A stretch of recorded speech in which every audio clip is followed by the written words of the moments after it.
The door hinges barely whispered when Willa Crane pressed her weight against the saloon's back exit, holding her breath like the night itself might betray her.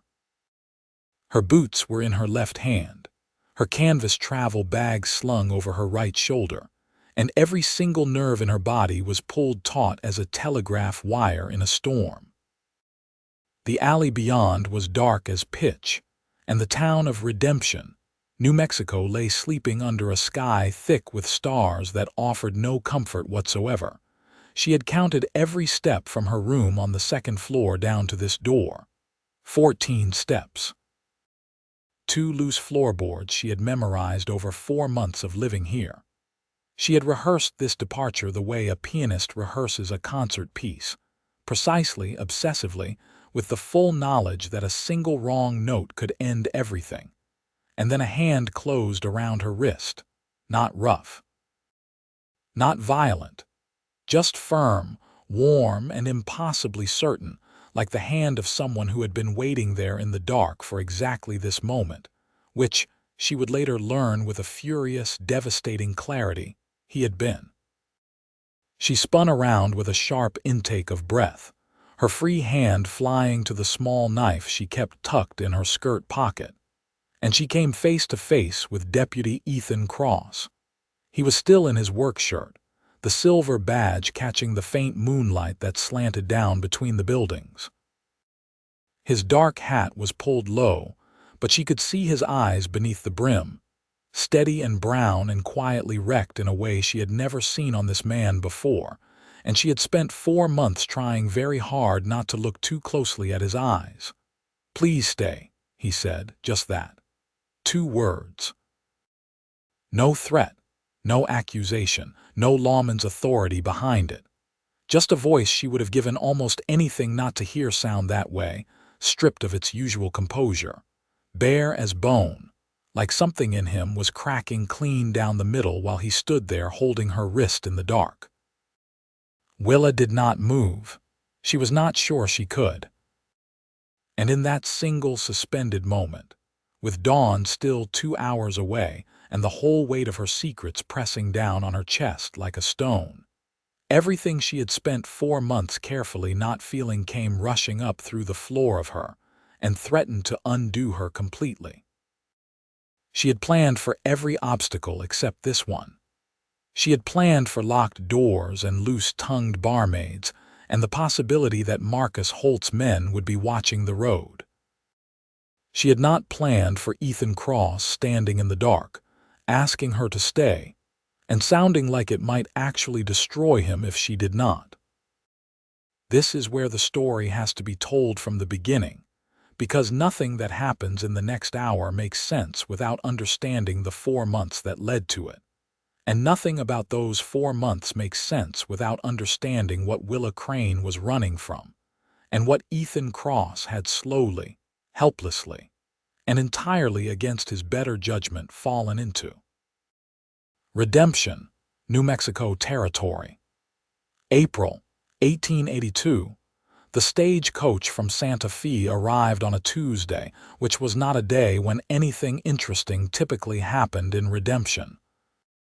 The town sat at the edge of a long dry valley between 2 arms of a mesa, population 400 and some change, serviced by a single main street that contained a general store, a post office, a blacksmith, a church that doubled as a schoolhouse, a doctor's office that smelled perpetually of carbolic acid, and the Lucky Star Saloon, which was the tallest and most profitable building in town, and which was owned by a man named Marcus Holt.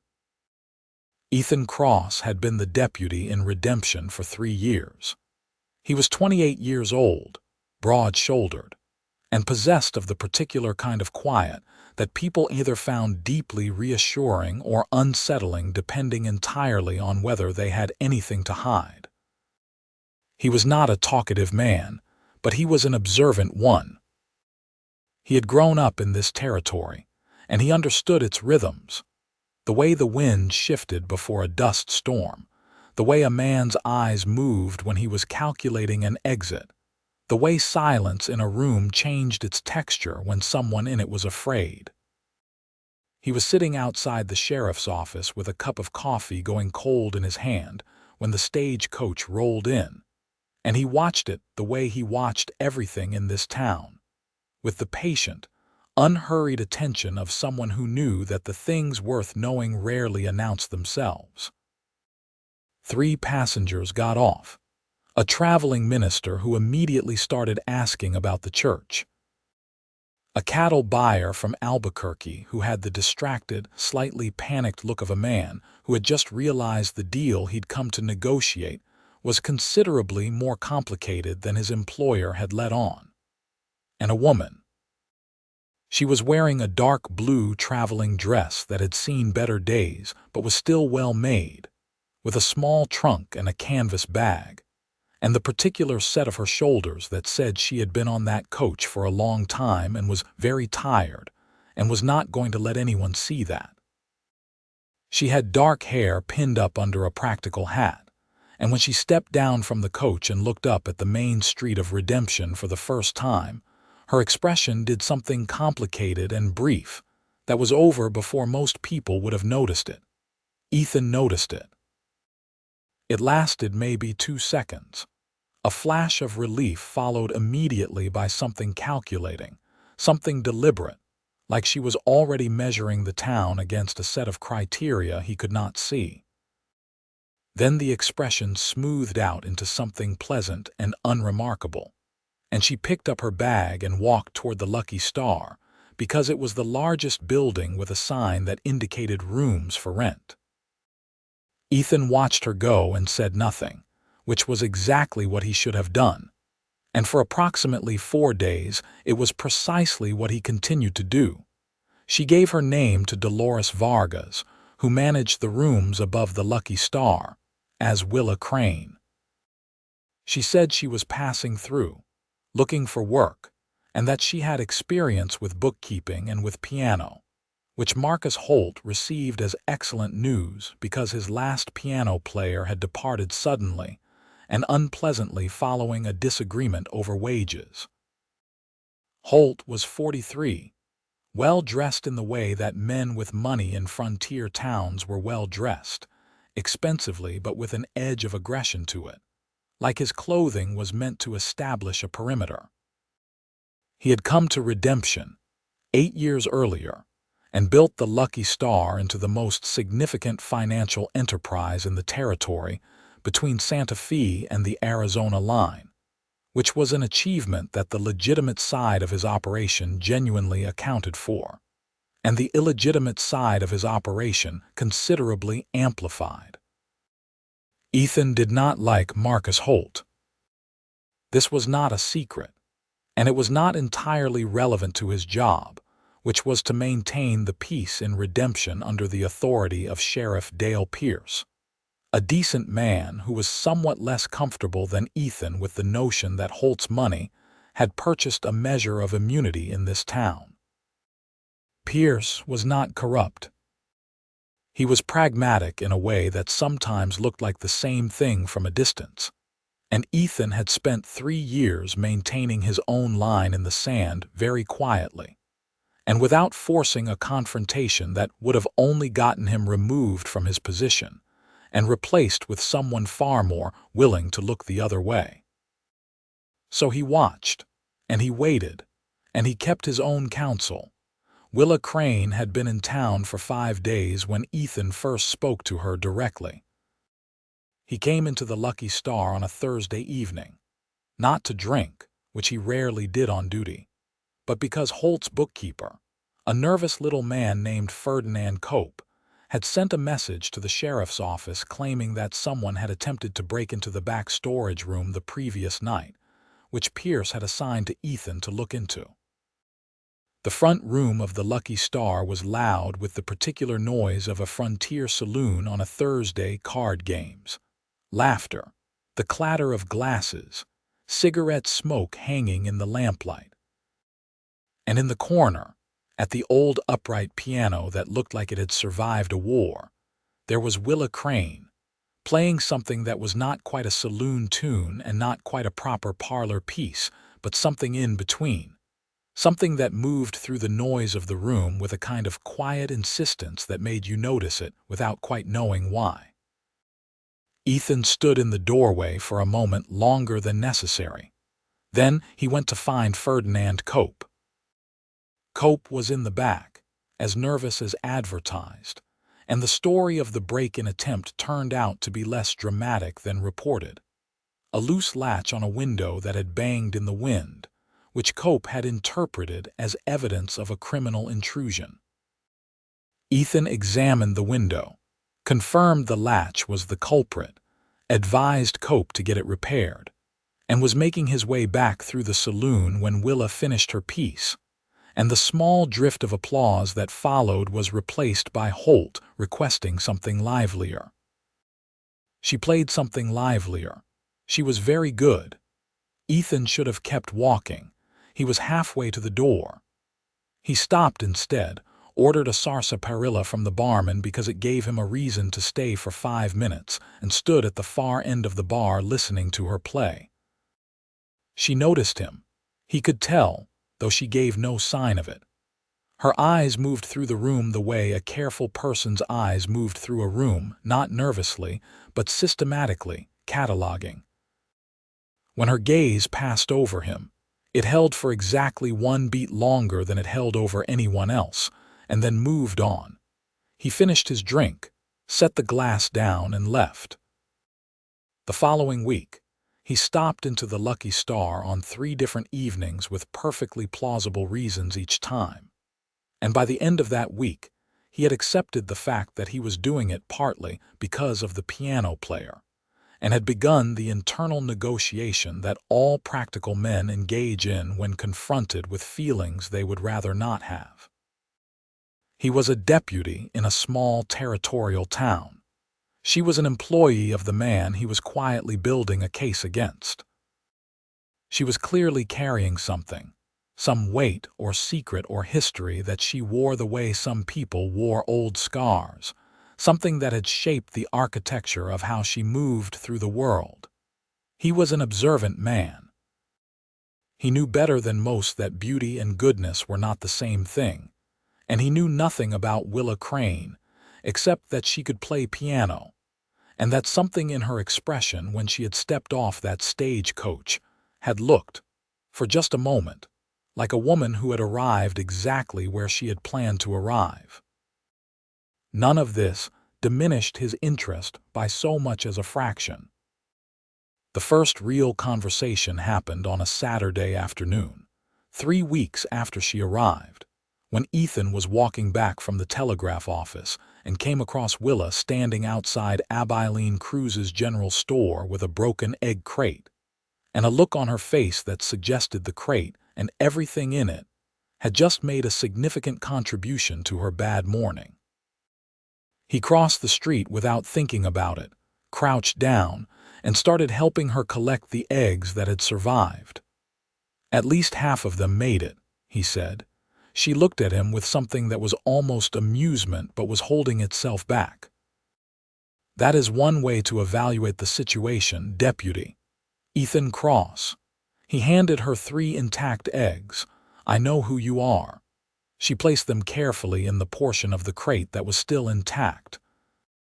You have been in the Lucky Star 4 times in the last 2 weeks, and you always order sarsaparilla and you always leave before 10 o'clock.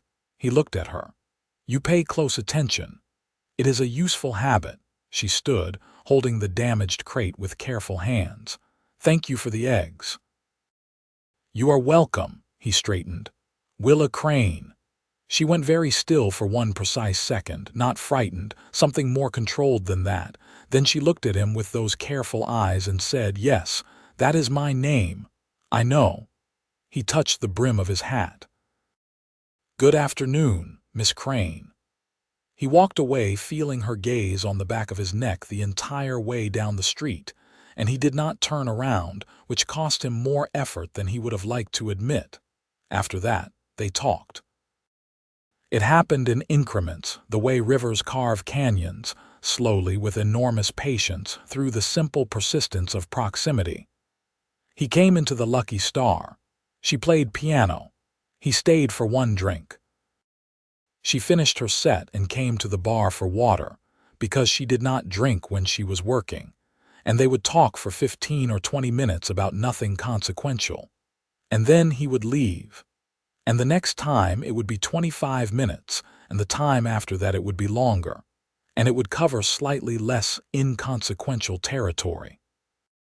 He learned that she had grown up in Missouri, that she had come west after the death of her father, which she mentioned once and never returned to, that she read every book she could get her hands on, and had strong opinions about Dickens that she delivered with a dry precision that made him want to argue with her for hours, that she found the desert beautiful in a way that surprised her.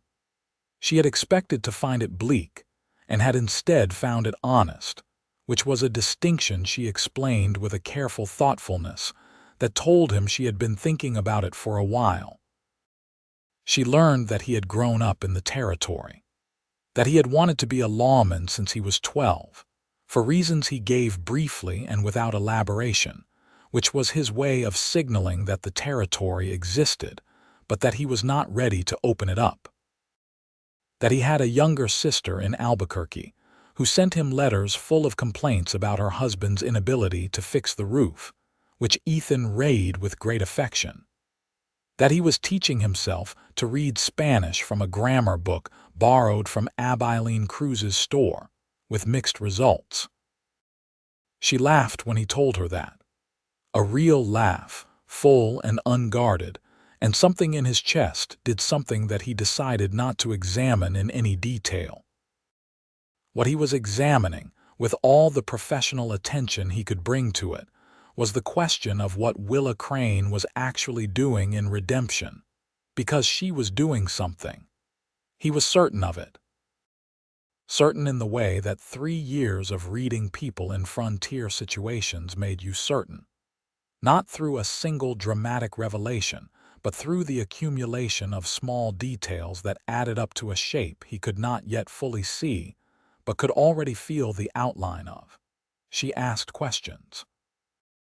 Not obviously, not in a way that most people would notice, but she asked them about the town's finances, about who owned what, about how the Lucky Star's supply contracts worked, about where the money went after the week's take was counted. She asked them in the way a curious, intelligent woman might ask them, woven into ordinary conversation, and most people answered her without thinking twice, because she was charming, and she seemed genuinely interested, and they felt flattered to be the source of her curiosity. Ethan was not most people. He did not call her on it. He noted it, filed it, and continued talking to her, and he began with great care to ask his own questions. He was already building a case against Marcus Holt, had been for nearly a year. Holt was running a scheme through the Lucky Star's legitimate accounts, inflating supply invoices, skimming from the territorial land office through a contact in Santa Fe, and running guns to a band of outlaws who operated in the dry country to the west. The gun running was the piece Ethan needed evidence for, the piece that would be enough to bring federal marshals in and end this cleanly. And the evidence he needed was in Holt's books, the books that Willa Crane was now in charge of. He sat with this information for 2 weeks before he understood what it meant. He was in the sheriff's office on a Wednesday evening, reviewing what he had, and the pieces arranged themselves in a way they had not arranged themselves before, and he sat very still for a long moment with his hands flat on the desk. She was here for the same reason he was here, or a version of the same reason. She was here for the books. He did not know who she was working for. He did not know whether her goals aligned with his or cut across them in ways that could destroy everything he had been quietly building for a year. He did not know, most critically, whether she was in danger. And given what Marcus Holt was capable of when he felt threatened, this was not a theoretical concern. He went to the Lucky Star the next night and watched her play and felt the full complicated weight of knowing something about her that she had not told him, which sat poorly on his conscience, because he was simultaneously withholding from her the equally significant fact that he was investigating her employer. They were both operating in the dark. They were both keeping secrets from each other, and he was falling in love with her in a way that was becoming genuinely inconvenient. He knew it clearly by the end of the 5th week. There was no dramatic moment of revelation. It was just that one Thursday evening, standing at the bar listening to her play, he recognized the feeling he had been carrying around since the egg crate on the sidewalk as love with the same calm, resigned certainty with which he recognized most things. He had known it was coming for a while. He had told himself it was complicated and inadvisable, and that the timing was terrible, all of which was true, and none of which had made the slightest difference. He finished his sarsaparilla and started thinking about how to proceed. The opportunity to understand what Willa was actually doing came on a Friday in the 2nd month of her residence in Redemption, when the Lucky Star closed early because Holt had taken most of his men to Cimarron on a business trip that Ethan was tracking with considerable attention. Willa finished her playing at 9 o'clock instead of midnight, and as Ethan was on his evening rounds, he saw her light still on in the room above the saloon at 11:30, and he saw the shadow of movement that was not consistent with someone getting ready for bed. She was going through files. He did not interrupt her. He stood in the dark alley below and thought about it for a long, quiet moment. And then he went home and lay awake thinking about all the ways this could end badly for her, because Marcus Holt was not a forgiving man, and the walls of the Lucky Star had ears, and whatever Willa Crane had come here to find, she was finding it without any protection at all.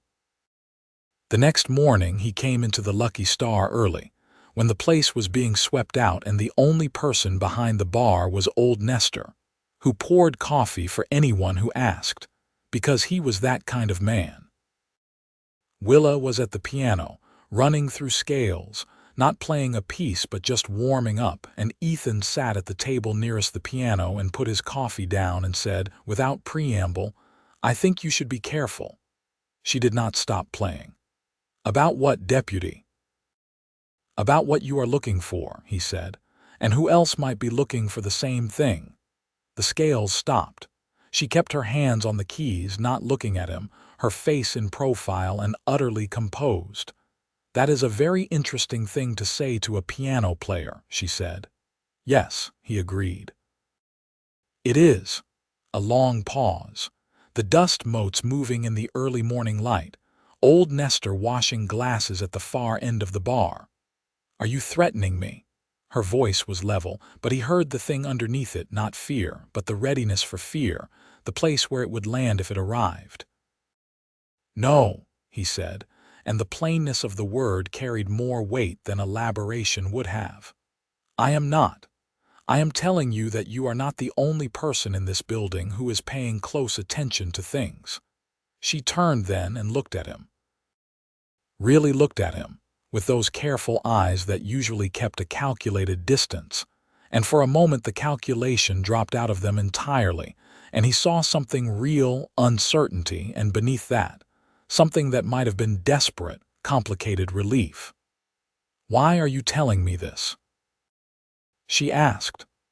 "Because I do not want you to get hurt," he said, and because he meant it with a simplicity and completeness that left no room for strategy, it came out sounding exactly like what it was. The look on her face in that moment, that was the beginning of something, though neither of them named it. She did not tell him what she was looking for.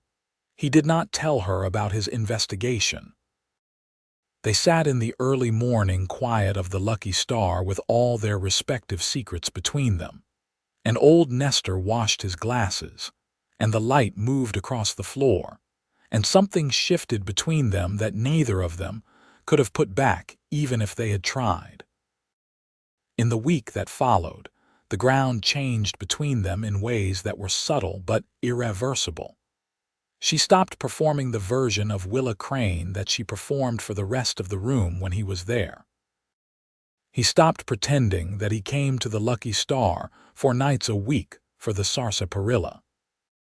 They talked later and more honestly, and about things that mattered. Not the heart of their respective secrets, not yet, but the territory around the secrets, the shape of who they were underneath all of it. She told him about her father. He had been a lawyer in Jefferson City, Missouri. A good man with a talent for taking cases that needed taking regardless of their profitability, which had made him respected and not particularly wealthy. He had died 3 years before, in 1879, when Willa was 22, and the circumstances of his death had brought her west with a purpose that she still would not name, but that had carved itself into her in a way he could feel in how she talked about justice, about the difference between what the law said and what the law did, about the people who used money to make themselves untouchable. He told her about the reason he had wanted to be a lawman since he was 12. His father had been cheated out of his land claimed by a man with connections and money and a lawyer who knew which judges to approach. And there had been no legal remedy and no justice, and the family had lost everything, and his father had drunk himself into an early grave with the bitterness of it. Ethan had watched all of this and had decided that the only antidote to corrupt power was honest power, which meant that the honest people had to be willing to do the hard and unglamorous work of placing themselves between the corrupt and the defenseless. She listened to this with an attention that felt like it was actually absorbing something, not just waiting for her turn to speak. "You actually believe that," she said when he finished. "Yes. That honest power can beat corrupt power. With patience," he said, "and evidence. And the willingness to take the time to do it right." She looked at him for a moment with something complicated in her eyes. "What if the patience runs out?" she asked. "What if someone has been waiting long enough?" He held her gaze. "Then you talk to someone who can help you do it the right way before you do something that could destroy you." The silence between them was full of things unsaid, but it was also, for the first time since they had been talking, a comfortable silence. The kind of silence that exists between people who are beginning to trust each other in a way that scares them. That was week 6. In week 7, Marcus Holt came back from Cimarron, and the atmosphere of the Lucky Star changed in the way it always changed when Holt was in residence. A tightening, an increase in the surveillance of small things, a sharpening of the edges. Ethan noticed it. He noticed, also, that Willa noticed it, and that the careful performance she maintained for the rest of the room became more elaborate and more exhausting in Holt's presence, which told him that whatever she was doing had either progressed further than he knew, or was approaching some kind of culmination that frightened her. He needed to know what she had found.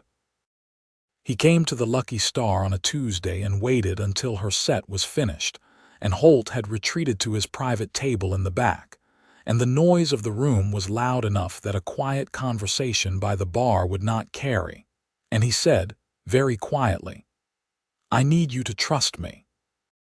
She looked at him. Her expression was still the way a river is still over a very deep current. "That is a significant request," she said, "I know." He turned his glass between his hands. "I am asking it anyway." Another silence. Then, "What do you know?" "Enough to know that what you are looking for is going to get you killed if he realizes what you are doing," he said. "And enough to know that I might be able to do something about it, if you tell me what you have." She studied him for a long moment, really studied him, with the full force of those careful eyes turned all the way on, and he felt it like a physical thing, like being examined by someone who was very good at finding deception, and was looking for it with everything they had. He did not look away. "My father," she said finally, very quietly. "He represented a man named Cooper Crane, my uncle." Marcus Holt cheated Cooper out of a freight contract, and then had Cooper charged with theft through a false affidavit. And Cooper went to prison in 1877, and he died there in 1879, 6 months before my father died. My father spent the last 2 years of his life trying to prove that the affidavit was false, and that Holt had arranged the charge. He never got there. He left me everything he had gathered, all the evidence, all the correspondence, a letter from a man in Santa Fe who was willing to testify that Holt had paid to have the affidavit filed. She stopped, took a breath. The man in Santa Fe is still willing, but what he witnessed is circumstantial. The documentation that would make it definitive is in Holt's books. Specifically, the payments made to the lawyer who filed the affidavit and the judge who heard the case. They were real payments, real transactions, and they are in those books somewhere because Holt is careful and Holt keeps records of everything because those records protect him from the people he pays. Ethan was very still. "How long have you known about the gun running?" She blinked. "The what?" "He is selling weapons," Ethan said, "to an outlaw band operating west of the Galenas. I have been building a case for nearly a year. The evidence I need is also in his books." She stared at him. Something moved across her face, not surprise exactly, but the reconfiguration of a picture that had just had a significant new element added to it. "You are not just a small-town deputy," she said. "I am exactly a small-town deputy," he said. "A small-town deputy who has been corresponding with a federal marshal in Albuquerque for 8 months. She put her hand over her mouth briefly, a gesture so unguarded it seemed to surprise her, and then she put it back on the bar and straightened her spine. "We have been working toward the same books," she said. "Yes, and you knew what I was doing. I suspected. I needed to hear it from you." Another silence. Different this time. The silence of two people recognizing that they have arrived at the same place from different directions, and that the territory ahead of them is entirely different from the territory either of them had been navigating alone. "The books are in the back room," she said. "I have been photographing pages." He looked at her. "You have a camera, a very small one. My father bought it in 1876. I have been photographing at night when Holt's men are not in the building." She met his eyes steadily. "I have 3 weeks of records. The payments to the judge and the lawyer are there, clearly there. And the supply invoices and the weapons payments are also there," he said, "which I knew because Ferdinand Cope told me more than he realized last spring." She breathed out. It was the exhale of someone who had been holding something very tightly for a very long time. "What do we do?" she asked. "We do it right," he said. "I send word to Marshal Avery in Albuquerque. We get everything you have photographed and everything I have collected to him, and he comes with enough men to take Holt into federal custody, and we do it in a way that cannot be undone or bought off or challenged." "How long?" 2 weeks. Maybe 3. "I need to get a message to him through the Santa Fe wire without Holt's contact at the telegraph office knowing what I am sending." She nodded, slowly. Then she looked at him with an expression that was more open than any expression she had shown him before, stripped of the careful management she brought to everything else, and she said, "I have been alone in this for 3 years, Ethan." His name. She had used it before, but not like that, not like something she was holding carefully, something she was choosing. "I know," he said. "You are not anymore." What he should have done was leave it there. What he should not have done was reach across the bar and cover her hand with his, which he did, briefly, for 3 seconds at most, before he removed it and picked up his glass and looked straight ahead, because the feeling in his chest was so enormous and so complicated that looking at her was temporarily beyond his capacity. What she should have done was not turn her hand over in those 3 seconds, palm up, for half a second before he withdrew it. What they both should have done was remember that they were in the middle of a dangerous situation with a powerful and ruthless man, and that the timing for whatever this was between them was genuinely terrible. Neither of them did any of those things. Or rather, they both went home to their respective beds and lay awake with the full and undeniable knowledge of what was between them, and neither of them did anything about it, which was its own form of decision. The following weeks were the most electrically charged and deeply frustrating period of Ethan Cross's adult life. He was doing the work, sending the carefully worded telegraph messages to Albuquerque, coordinating with Marshal David Avery through coded correspondence, gathering the last pieces of corroborating evidence he needed to make the case airtight. Willa was doing her work, continuing to photograph pages from the books on the nights when she could safely access them, maintaining her performance as Marcus Holt's unassuming bookkeeper and piano player, going about her days in redemption with a composure that Ethan now knew was costing her more than it had before, because now she had someone to look at across a room and feel the full weight of everything she was carrying. They were careful. They did not meet privately or show anything that the town could read. They talked at the bar on the evenings he came in, and it was the same as before to anyone watching, the deputy and the piano player passing the time pleasantly. But it was nothing like before. Every conversation had a current under it now, a double meaning, something that ran beneath the surface of the ordinary words and carried everything that neither of them was saying. She told him more about her father during those weeks, about the kind of man he had been, about watching him work himself into exhaustion trying to give Cooper's story a fair hearing, about the letters he had written to lawyers in St. Louis and Kansas City and Santa Fe that had mostly gone unanswered, about cleaning out his office after his death and finding all of it, the evidence, the correspondence, the careful documentation of a man who had believed absolutely in the power of truth to win, and deciding then, with a grief so enormous it had felt almost like clarity, that she would finish it. He would have found another way, she said one evening very quietly. He would have gone through proper channels, found the right official, made the right case. He was that kind of person. So are you, Ethan said. That is what you are doing. She looked at him.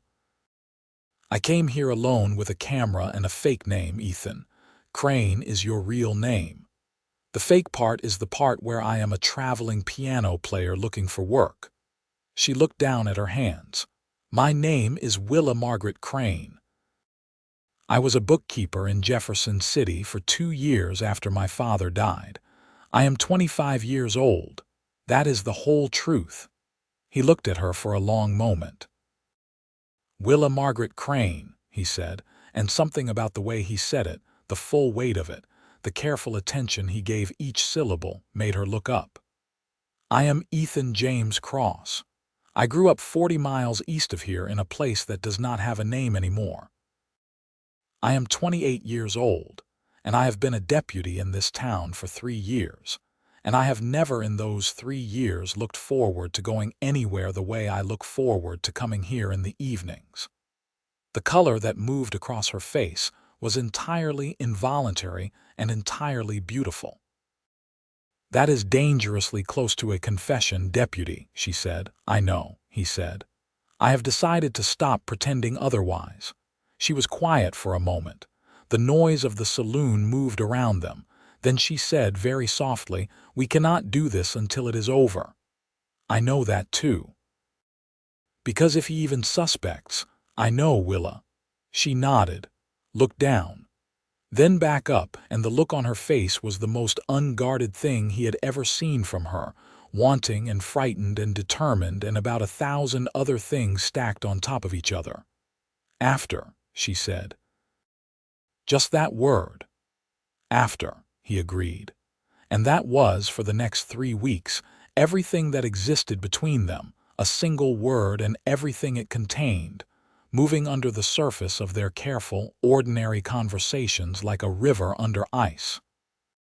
Marshal Avery's reply came at the end of the 3rd week. He was coming. He had 4 deputies and a federal warrant, and he would arrive in 10 days, which meant 10 more days of maintaining the pretense. 10 more days of Willa going through her extraordinary performance as a woman with nothing to hide. 10 more days of Ethan doing his rounds and his paperwork, and his ordinary deputy work, while everything he cared about in the world was balanced on a knife's edge in the building across the street. He should have told her immediately. He went to the Lucky Star that evening with the intention of finding a moment to tell her, and he could not. Holt was present and in a watchful mood, and Willa was at the piano, and then behind the bar chatting with customers with the kind of effortless pleasantness that Ethan now understood as an extraordinary performance that must have cost her everything she had every single night. He went home and wrote her a note and folded it into the spine of the Spanish grammar book that she had borrowed from him 2 weeks earlier, and that she had returned with a note tucked inside about a grammatical error she had found on page 47. He left the book on the bar the next morning with old Nestor, who did not question it.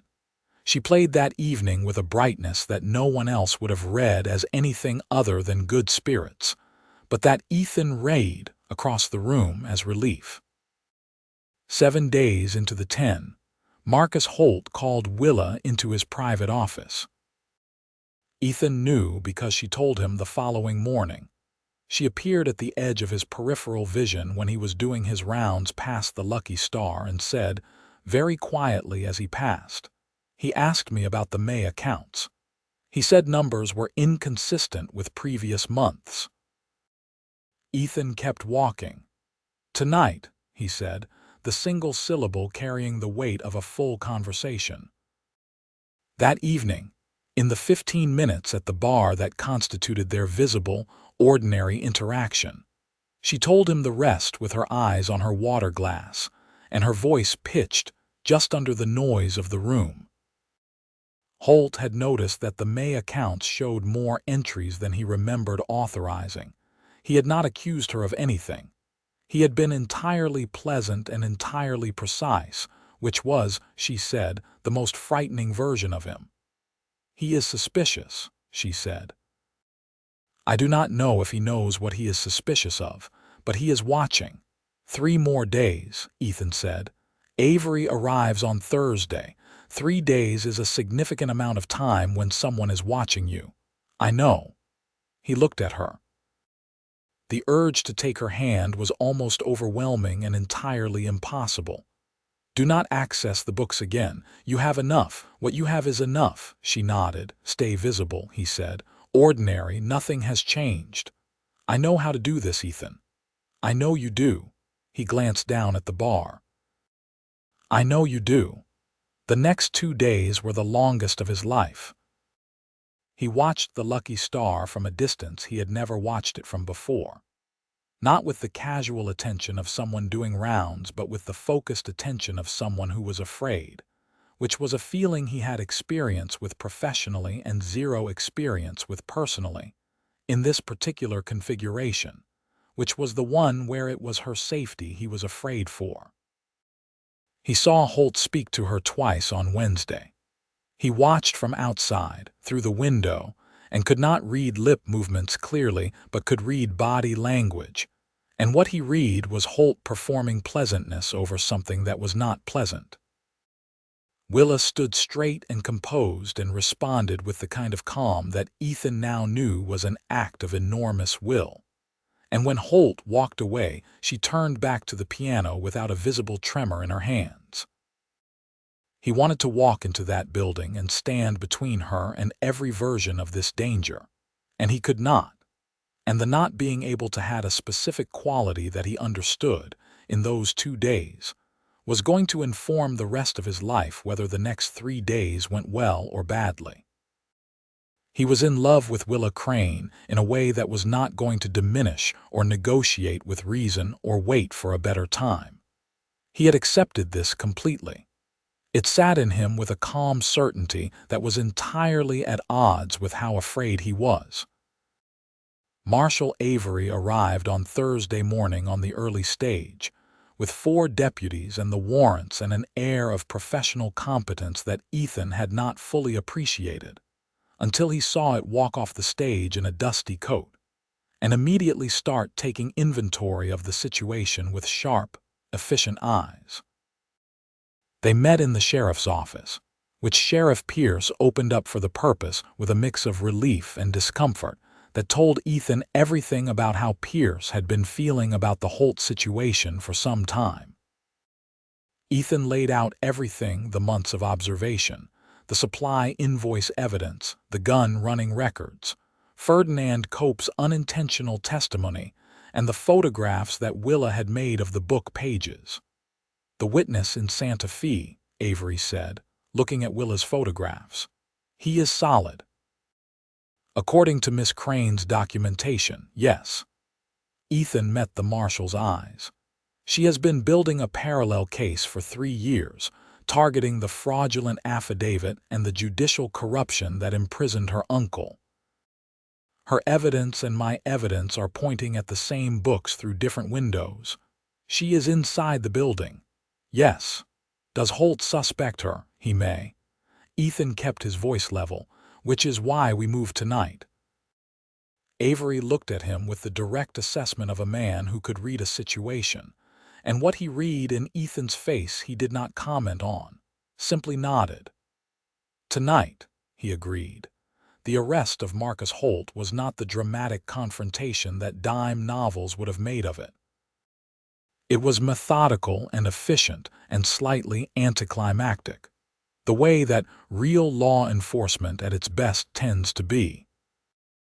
Avery and his men came to the Lucky Star at 9 o'clock Thursday evening, presented the federal warrant to Holt with a formality that allowed no resistance, and took him into custody while his men were still calculating whether defiance was worth what it would cost them, which it was not. Holt looked at Ethan Cross as he was walked out, and the look on his face was not quite anger. It was something colder and more specific, the look of a man recalibrating his understanding of how he had been outmaneuvered and by whom. He scanned the room as he was taken through it, and his eyes stopped, briefly, on Willa Crane, who was at the piano and who did not stop playing. She kept her hands on the keys and played a full piece all the way through while they took Marcus Holt out of his own saloon, and her hands did not shake, and her tempo did not waver, and only Ethan, standing near the door, could see her close her eyes for one single moment when the door shut behind Holt, and the room erupted in the noise of 40 people simultaneously realizing what had just happened. She finished the piece. She set her hands in her lap. She sat very still for a moment. Then she looked across the room at him. He looked back. There was nothing that needed to be said in that moment, and so nothing was said, and it was perfect. The aftermath was what aftermath always is: loud and tangled and full of people needing things. Avery needed statements. Ferdinand Cope needed reassurance that he would not be charged with anything, which was probably true and which Ethan confirmed carefully. The Lucky Star's bar staff needed instructions. Sheriff Pierce needed to understand the federal jurisdiction situation, which took 45 minutes. Several of Holt's men needed to be told that their employer's arrest was not a declaration of war, which required a different kind of conversation. It was past midnight before the building was quiet enough that Ethan found a moment, and by the time he did, Willa was not downstairs. He assumed she had gone up to her room and that the evening was complete, and that whatever came next would come tomorrow, when the adrenaline of the last several months had settled into something that could be navigated in daylight. He was on his way home when he passed the back of the Lucky Star and saw that her window was still lit. He stopped. He should keep walking. It was past midnight. She was probably writing in the journal she kept. He knew she kept one because she had mentioned it, though she had never shown it to him. She was probably composing herself, or writing letters, or simply existing in the quiet of her room with the enormous relief of knowing that the thing she had spent 3 years working toward was finally done. He should not knock on a woman's window at midnight in 1882 in a small territorial town, regardless of his feelings, because it was not appropriate, and because she deserved better than a deputy with a hat in his hand, and everything he was feeling written all over his face showing up at her window in the middle of the night. He kept walking. He was 60 feet past the building when he heard the window open behind him. "Ethan," he stopped, turned. She was at the window above, still in her day dress, her hair partially unpinned, and the moonlight and the lamplight from her room made her look like something out of a painting that would be titled after what he was feeling. "Congratulations," she said quietly, with a smile that was the fullest and most unperformed smile he had ever seen from her. "You did it. We did it," he said. She was quiet for a moment, looking at him from the window. Then, "Thank you, Ethan. You are welcome, Willa." Another moment. The night was very still. Somewhere a horse moved in its stall. "You should sleep," he said. "There will be a lot of official business tomorrow, I know." She looked at him a moment longer. "Good night, Deputy. Good night, Miss Crane." She closed the window. He turned and walked home and lay on his back staring at the ceiling until 4 in the morning with a feeling in his chest like sunlight and like terror, which are not as different as they seem. The next 2 weeks were official business. Statements to Marshal Avery, depositions, the careful assembly of the legal case that would be tried in Santa Fe. Willa's photographs were admitted as evidence with the kind of professional respect that they entirely deserved. The testimony from the Santa Fe witness, a land office clerk named Robert Fielding who had kept his own careful records for 5 years because he had suspected this moment would eventually arrive, was received and found solid. The charges against Cooper Crane, Willa's uncle, dead in a territorial prison in 1879, were posthumously reviewed and dismissed as the product of a fraudulent affidavit and a corrupted proceeding. Ethan sat across from Willa in the sheriff's office when the telegraph confirming this arrived, and he watched her read it 3 times, her face very still, and then he watched her fold the paper carefully and put it in her pocket and look out the window. "He would have been glad," she said. "My father, he never stopped believing it would happen." "He was right," Ethan said. "He was." She was quiet for a moment. Then she looked at Ethan, and the look had something in it that he had not quite seen from her before. Open in a way that was not about tactics or performance or even trust, but simply open, a window with no glass in it, everything visible. "What happens now?" she said. "For you, I mean.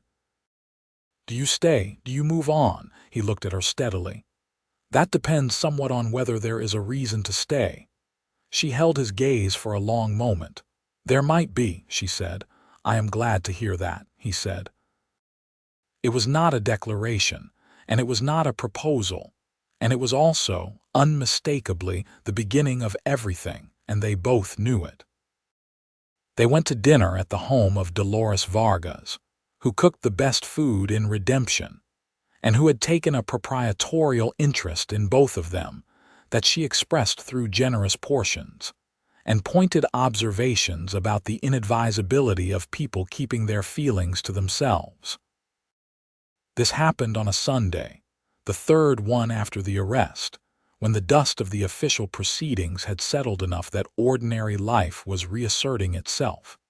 And Ethan arrived at Dolores's door with his hat in his hands, and the full and undeniable understanding that this was a date in every sense of the word. Willa opened the door. She was wearing a dark green dress that he had not seen before, and her hair was down around her shoulders rather than pinned up, and she looked at him with a smile that landed in the center of his chest like a stone dropped in still water. "You look terrified," she said. "I am not terrified," he said. "I am nervous, which is different." "What is the difference?" "Terror implies an expectation that it will go badly," he said. "This is nervous because it matters to me that it goes well." She opened the door wider and let him in, and the smile on her face for the rest of the evening was the kind that people carry when something they wanted very much has turned out to be as good as they hoped. They talked for 4 hours over Dolores's red chili and fresh tortillas and coffee so strong it was almost a provocation. They talked about things they had not talked about before, the future, not just the past. Where they had been, and what they had built out of where they had been, and what they thought building looked like from here. Ethan told her about the land east of town that he had been thinking about for 2 years.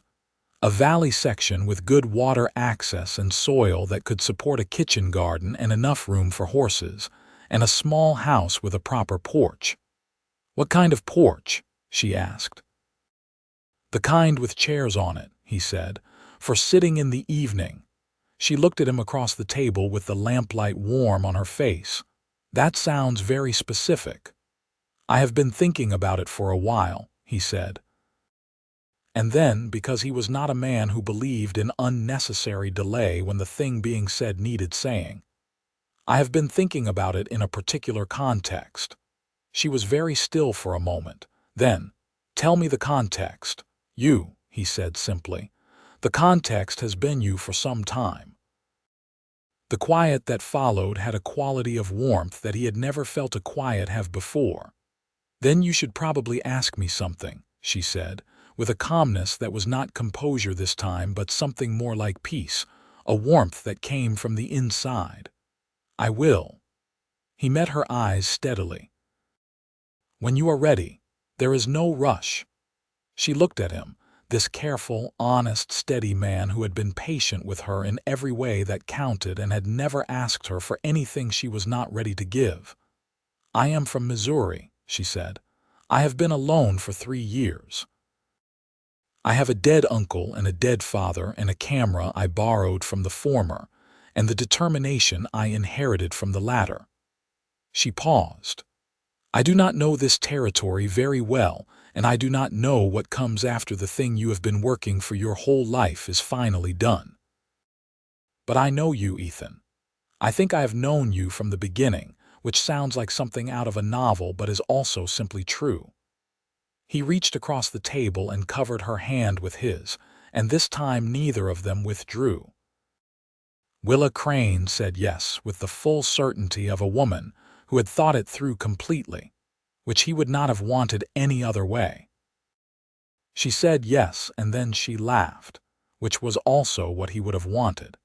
And then she let him put the ring on her finger, and she looked at it in the evening light with an expression that made his chest feel like it was too full to contain itself. Now it should be understood that the story is not finished here, and that there is one more thing that needs to be told, which is the thing that happened before all of this resolution. The thing that opened the story in the dark alley with her boots in her hand and his voice saying, "Please stay."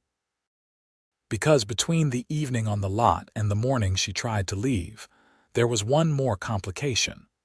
There was always one more complication.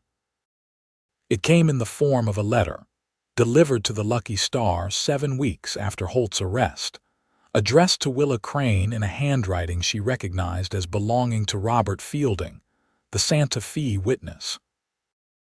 The letter said that 2 of Holt's associates, men who had been partners in the gun-running operation and who had not been arrested, had been making inquiries about who had been responsible for Holt's arrest.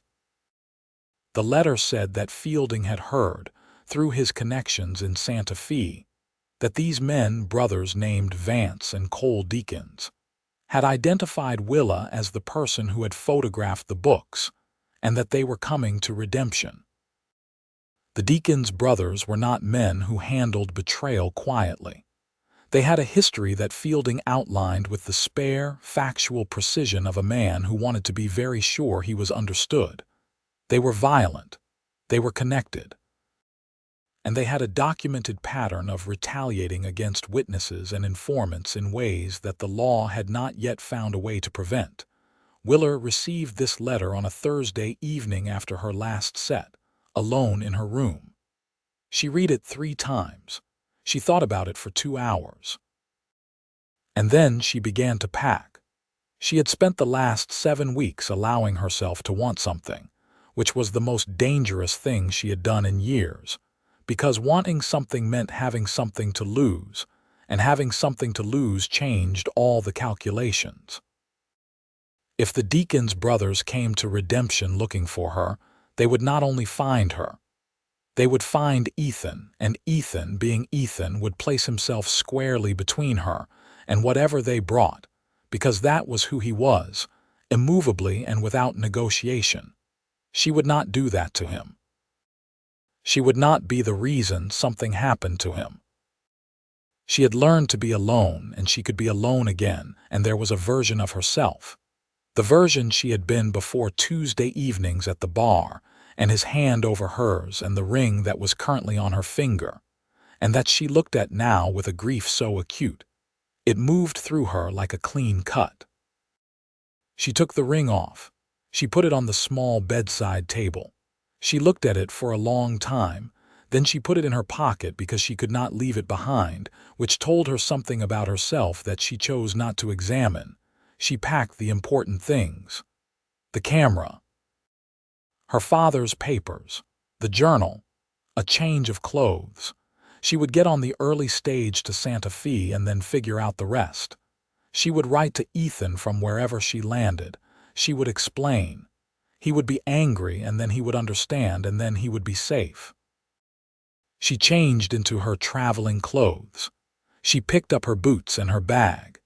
She moved to the back door of the Lucky Star at 4:45 in the morning with 14 steps memorized and 2 loose floorboards accounted for, and then his hand closed around her wrist. She spun around and came face to face with Ethan Cross in the dark alley, badge catching the moonlight, eyes saying things his voice was not yet saying, and she was so completely undone by the sight of him that, for 1 full second, she simply could not breathe. "Please stay," he said. The 2 words, the voice, the way it sounded like something cracking. Ethan. His name came out of her like an exhale. "You have to let me go. They are coming here and I will not. I know about the Deacon's brothers," he said. She stared at him. "How?" "Fielding also wrote to Marshal Avery," he said. "Avery wrote to me. I received the letter this afternoon." His hand was still around her wrist, not gripping, just present, warm in the cold pre-dawn air. "I was going to come to you this evening, and we were going to talk about it like people who have decided to face things together. And then I got to the Lucky Star and you were already mid-set, and I was going to talk to you afterward. But Nestor told me you had gone upstairs immediately after your last piece, and when I came back at 4 o'clock your light was on in a particular way." She looked at him. "You came back at 4 o'clock.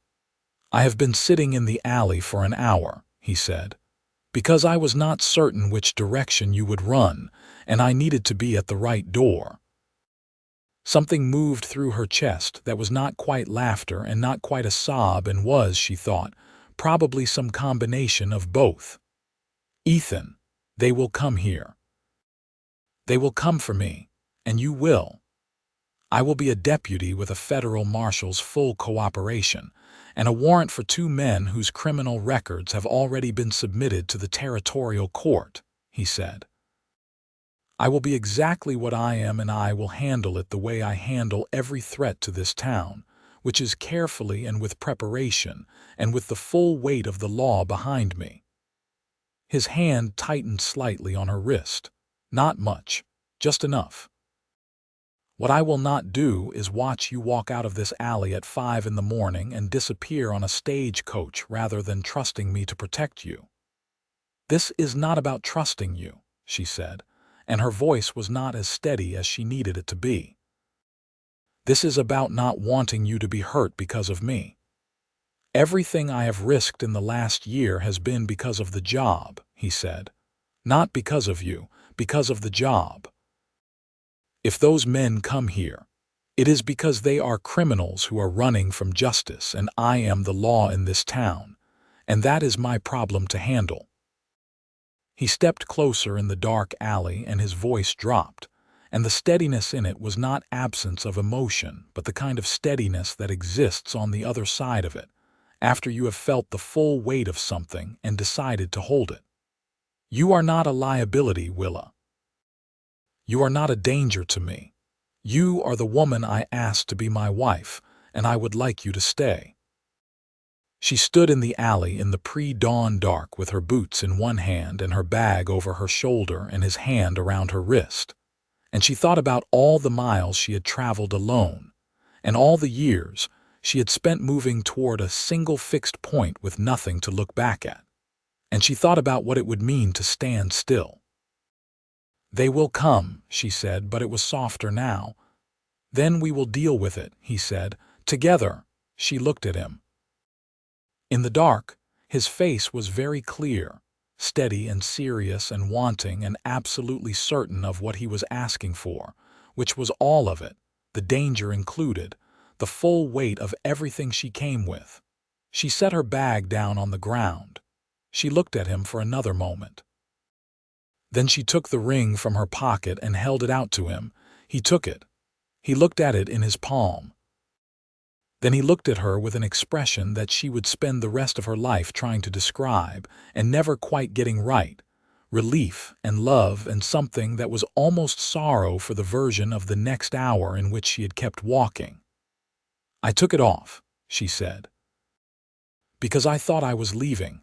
I could not leave it behind." "I know," he said. He held it between his fingers and looked at her with that clear, open look. "Can I put it back?" She held out her hand. He slid the ring back onto her finger, there in the dark alley behind the Lucky Star in the pre-dawn cold, which was not the most romantic setting in the territory, but which was, she thought, precisely the right place for them, given everything real and unglamorous and slightly improvised and entirely true. She looked down at her hand, and then up at him. And the tears that came were not grief but the other kind, the kind that shows up when you have been holding something alone for so long that the moment someone else reaches out and holds it with you, your body reports it as a relief too large to contain. He put his arms around her, which was something he had not done before, and she leaned into it with everything she had and let herself be held in the dark at 5 in the morning in the middle of the Wild West, which was exactly as strange and exactly as right as everything else about this. She stayed. The deacon's brothers arrived in Redemption 4 days later, which Ethan had been prepared for. Avery had sent 2 additional deputies who were already in town and unremarkable looking. When Vance and Cole Deacons rode down the main street of Redemption on a Wednesday afternoon, they rode into a town that was ready. And the readiness was quiet and unhurried in the way that genuine competence tends to be. They were arrested before they reached the Lucky Star, served with federal warrants for complicity in the gun-running operation, and for the documented threats against a federal witness, and taken to the jail with an efficiency that had very little drama to it. Willa watched from the window of the general store where she had been buying thread, and she stood very still and watched, and Ethan crossed the street afterward and found her there and said, "That is done." "That is done," she agreed.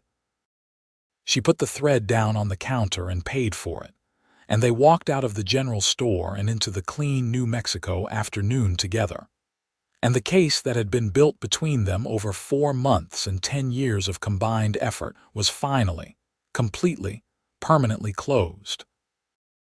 They were married in September of 1882, in the church that also served as the schoolhouse, which was small and plain and smelled of chalk and candle wax.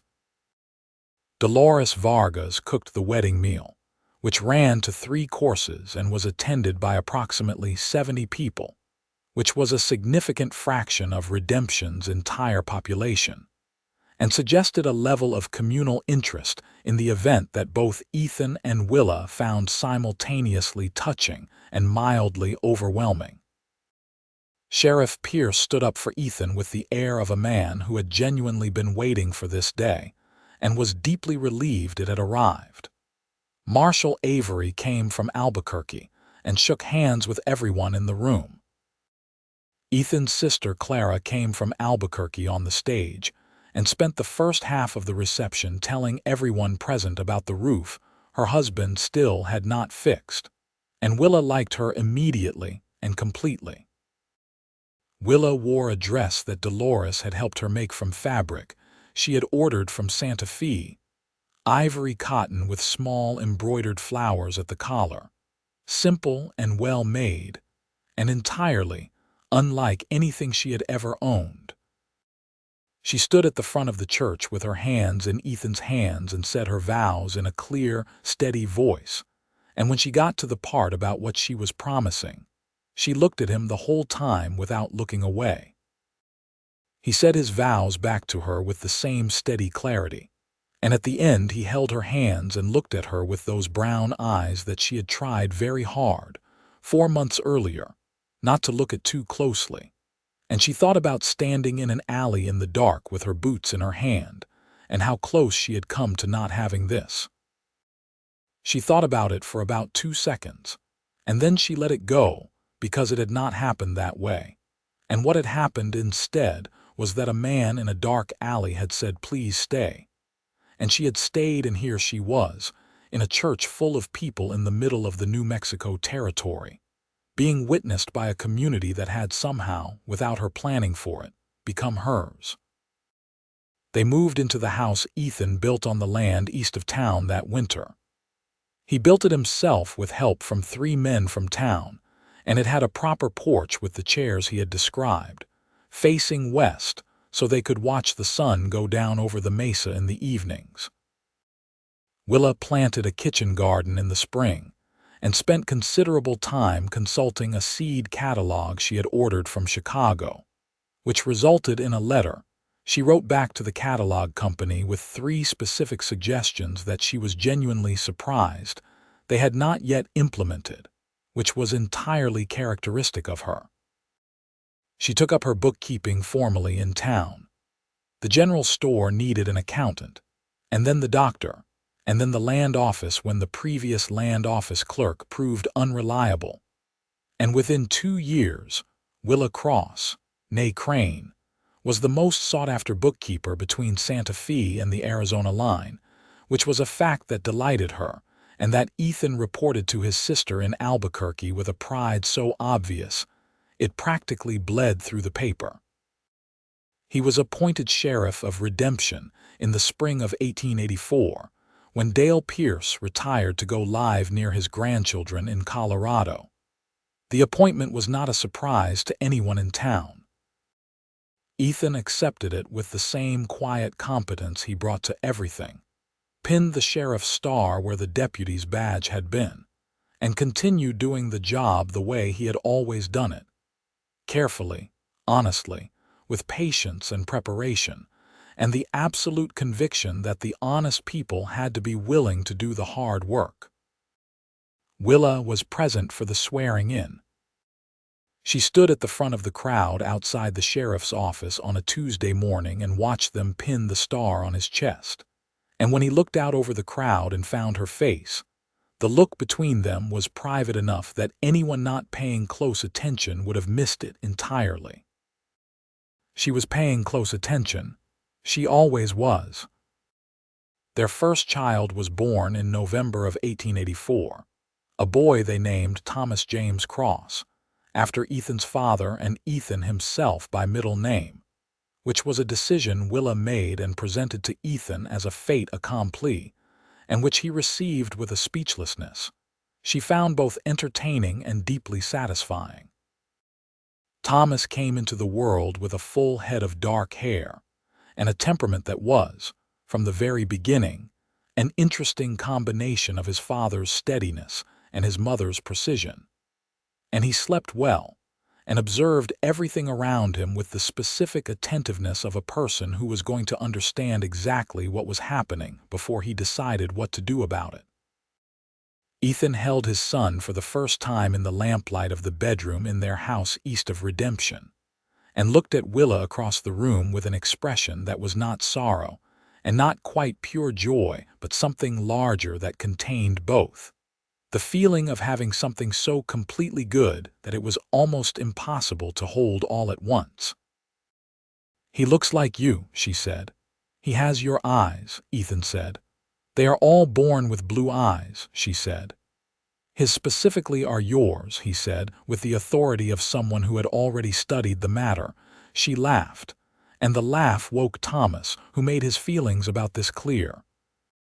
They had a second child in 1887, a daughter they named Frances Margaret Cross, the Margaret for Willa's middle name and the Frances for no one in particular, except that it suited her the moment she arrived.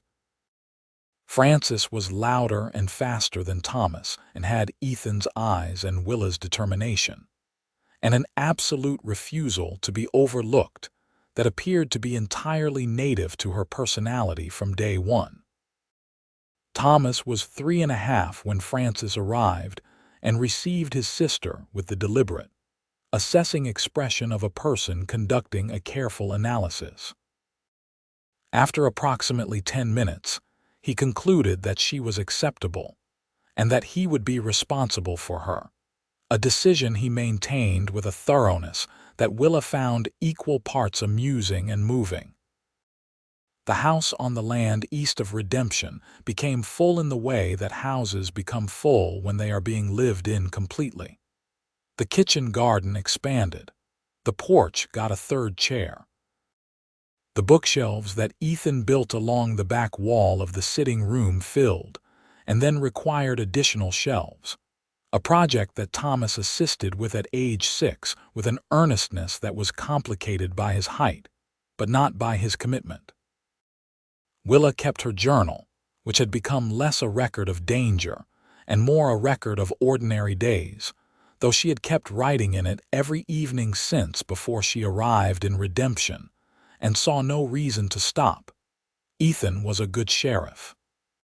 He was known for it through the territory, known the way good lawmen were known, not through dramatic stories, but through the specific and lasting peace of the towns they kept.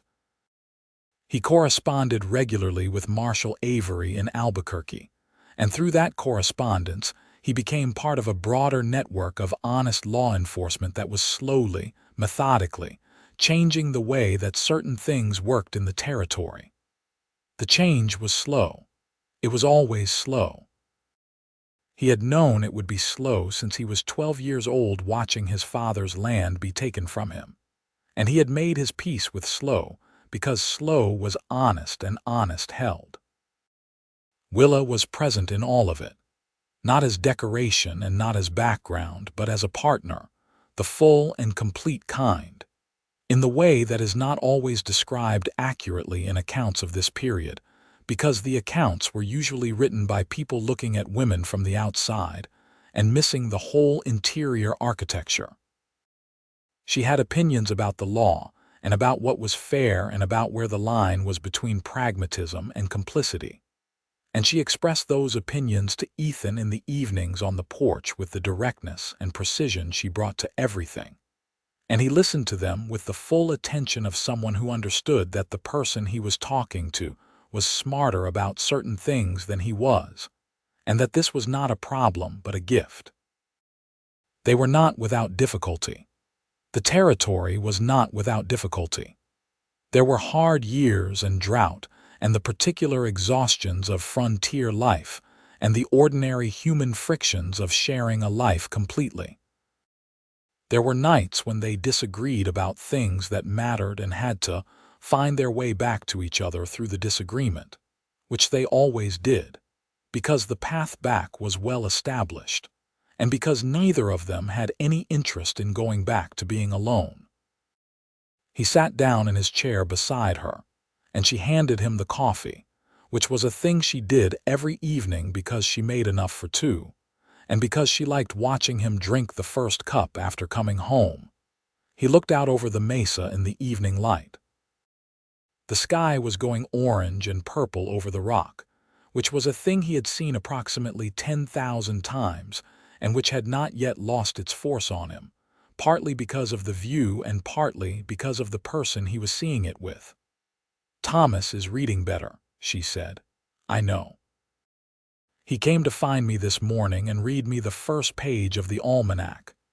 He chose the almanac specifically," she said, "because he thought I would be interested in it specifically." He was right. A pause, the light moving over the rock. Somewhere a nighthawk was beginning its evening flight. "I have something to tell you," she said. He looked at her. She was looking at the mesa with a particular quality of quiet that he had learned to read over 7 years. "Francis is going to have a sibling," she said. He looked at her. She turned and looked back at him, and the expression on her face was the one he had first seen in an alley at 5 in the morning when she had stopped mid-escape and looked at him as if he had just done something both entirely unexpected and entirely right. "When?" he said. "December," she said. "Dolores agrees." He set down his coffee. He took her hand the way he had the first time in the Lucky Star, with his palm over the back of her hand, warm and present and entirely certain. She turned her hand over in his, the way she had then, and they sat in the evening light on the porch of their house with the mesa going gold and purple above them, and the sound of their son reading inside and their daughter sleeping, and the whole of their built life present in every direction. He said her name, the full version, the way he said it sometimes when it was just the two of them and he wanted to give it the weight it deserved. Willa Margaret Cross. She looked at him with the smile that was not a performance and never had been, the one that was only his, that she had given him the first time the night they sat in Dolores Vargas's house over coffee, and she had said, "You look terrified," and he had said not terrified, nervous, and she had understood the difference completely. "I stayed," she said. He lifted her hand and pressed his lips to the back of it, there on the porch in the New Mexico evening, with everything they had built between them and around them and ahead of them, everything that had come from a wrist caught in a dark alley, and 2 plain words offered with all the honesty he had. "Yes," he said, "you did." The 3rd child, born in December of 1889, was another boy. They named him Daniel Robert Cross. Daniel for no one and Robert for Robert Fielding in Santa Fe, who had kept his careful records for years, and had written the letter that had almost sent Willa running, and who Willa thought deserved to have his name carried forward in a good life. Fielding, when he received the letter informing him of this, wrote back with a brevity and warmth that suggested a man who had not expected to be remembered so specifically, and was moved by it in ways he would not elaborate on. "You ran," she said. "From the far end of Main Street," he said, breathing hard in the doorway. "I was not going to let them arrive without you," Dolores said, "but nature has her own schedule." She was already packing up her medical kit with the efficiency of a woman who had attended many births in many circumstances. "They are both fine, Sheriff. Catch your breath." He came and sat on the edge of the bed and looked at his wife and his new son and caught his breath, which took longer than it should have, because catching his breath was not entirely about the running. Thomas and Francis were brought in to meet their brother the following morning. Thomas with his measuring expression, and Francis with her loud and immediate declaration that the baby was very small, which was accurate, and that she was going to teach him everything, which everyone present entirely believed. The 5 of them in that room on a cold December morning, the snow bright through the window and the fire going and the smell of coffee from the kitchen where Dolores had stayed through the night and was making breakfast whether anyone asked her to or not. That was the life. All of it. The whole picture, finally complete, though Willa thought that complete was probably the wrong word because nothing about a life in motion was ever really complete in the sense of finished. And she had spent enough time moving toward fixed points to know that the best thing was not to arrive somewhere and stop, but to keep going, together, in the same direction, which was what they were doing. She was home. She had been home since a night in April of 1882, when she had stepped off a stagecoach in a small territorial town and looked at the main street and felt something she had not let herself feel in a very long time. The possibility that this place, this specific place, might be the right one. She had been right.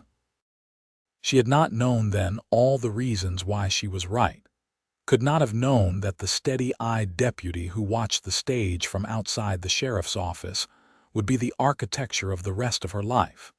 But she had felt the rightness of the territory and she had stayed. And the rest had followed from that in the way that everything important follows from the first honest decision, the one you make before you fully understand what you are deciding. Ethan Cross had spent his whole life building something in that town. He had built it out of patience and evidence, and the conviction that honest power was worth the long, slow, unglamorous work of it.